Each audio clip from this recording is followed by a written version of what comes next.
Today is a national day of action for labor across the country, and we're gathered here in the village of Hempstead to talk about the problems at 590 600 Fulton Street, where the IDA money was made available to restore the building, and the new owners are not complying with what the regulations ought to be for IDA money in creating new jobs. They're actually doing the opposite and using public money to provide substandard conditions for people who live there. The owner of that property has been acting in very unscrupulous ways, causing terrible conditions for the tenants of the property and refusing to sign a contract for the workers who have been there servicing the property for many, many years.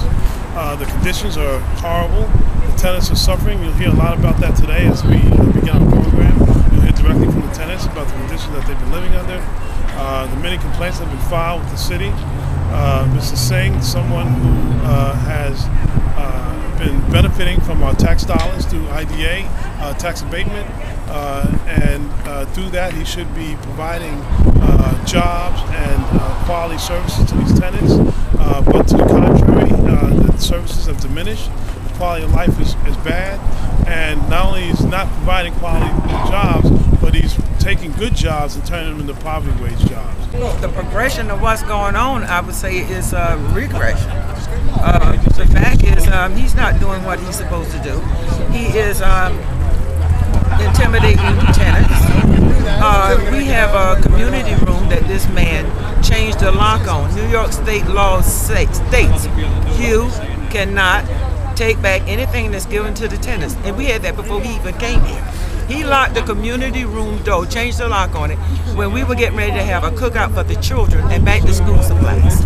None of my complaints is being finalized. He had some of the people that work for them fill out false complaints, forge my signature. They supposed to have been inspecting the apartment and they have not inspected properly. They have not made the repairs. He's denying me service. He's denying to renew my lease. He overcharged me rent. It's just so many things that he's doing that's not right. I get late fees saying that I still owe these 2 months' rent, and I don't owe any rent. My rent is paid up to date, and I have this receipts to prove it.